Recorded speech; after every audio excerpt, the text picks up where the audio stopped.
पड़ोसन भूतनी। ये कहानी है सहारनपुर शहर की, जहां एक मकान में सुनीता की फैमिली रहा करती थी। एक दिन सुनीता का पति रमन सुनीता से कहने लगा, हमारे मकान में नई किराएदार फैमिली रहने आ रही है। ये तो अच्छी बात है, मुझे भी कंपनी मिल जाएगी। नहीं, वो अच्छे लोग नहीं हैं, तुम उनसे दूर ही रहना। दोपहर के वक्त बाहर आंगन में बैठकर सुनीता चावल साफ कर रही थी तो उसने देखा एक औरत और एक मर्द हाथ में सूटकेस लेकर मकान की तरफ आ रहे थे। आइए, स्वागत है आपका। लेकिन दोनों में से किसी ने भी सुनीता से बात तक नहीं की। दोनों ही सूटकेस लेकर अंदर चले गए और दरवाजा बंद कर लिया।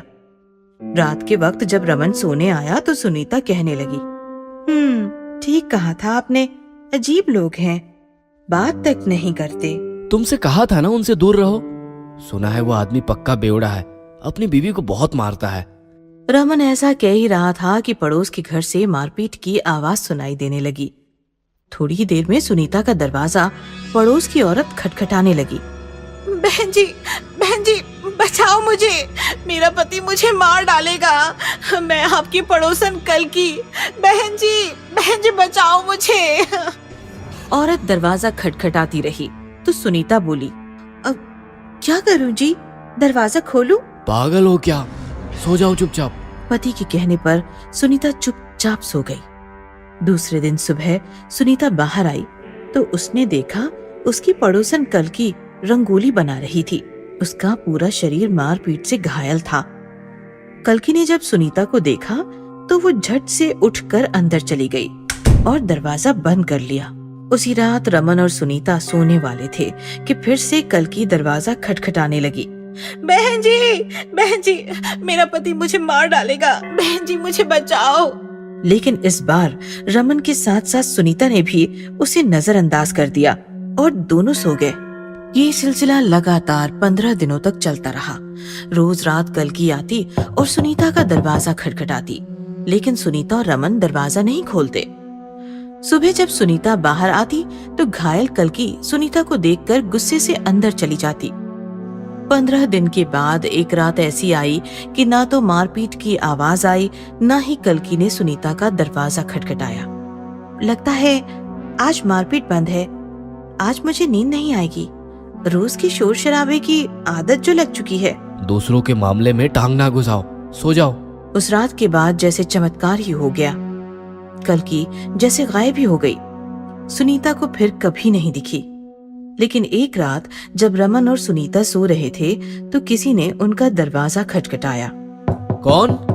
भाई साहब, दरवाजा खोलिए, मेरे पति को हार्ट अटैक आया है, दरवाजा खोलिए। आवाज सुनकर रमन सुनीता से बोला, हमें उनकी मदद करनी चाहिए, आज मामला कुछ अलग है। रमन और सुनीता ने भागकर दरवाजा खोला। जैसे ही दरवाजा खुला दोनों की आंखें फटी की फटी रह गई, क्योंकि बाहर कल्की नहीं, कल्की का डरावना भूत खड़ा था। मारपीट की वजह से घायल हुआ उसका शरीर उसे और ज्यादा डरावना बना रहा था। कल्की ने रमन और सुधीर को अंदर धकेल दिया और अंदर आकर दरवाजा बंद कर लिया। रमन और सुनीता की हालत बिगड़ गई थी। दोनों को अपनी आंखों पर जैसे विश्वास ही नहीं हो रहा था। ये क्या कर रही हो तुम? वही जो मुझे पति को मारने के बाद करना चाहिए, वही करने आई हूँ। क्या तुमने तुम्हारे पति को मार दिया? हाँ, मार दिया उसे। 15 दिन पहले उसने बंद कमरे के अंदर मेरा गला घोट कर मुझे मार दिया था। आज मैंने भूत बनकर उसे मार दिया और अब तुम दोनों की बारी है। हमने क्या बिगाड़ा है तुम्हारा? जब मैं तुम्हारे दरवाजे पर आकर मदद की भीख मांग रही थी तब क्या तुमने मेरी मदद की थी? बोलो। जब मुझ पर अत्याचार हो रहा था, मेरी हत्या हो रही थी, तुम दोनों सुकून से सो रहे थे, इसलिए आज मैं तुम दोनों को हमेशा हमेशा के लिए सुलाने आई हूँ। ऐसा कहकर कल्की का भूत जोर जोर से हंसने लगा।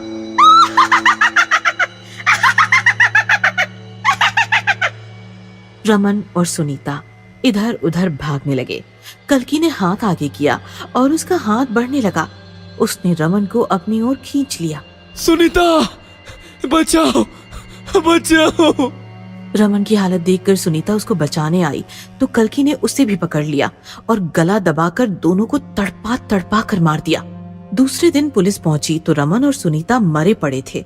पुलिस जब कल्कि के घर पहुंची तो कल्कि का पति भी मरा पड़ा था। पुलिस ने जब कमरे की खुदाई की तो उन्हें जमीन के अंदर दबी पड़ी कल्कि की लाश मिली।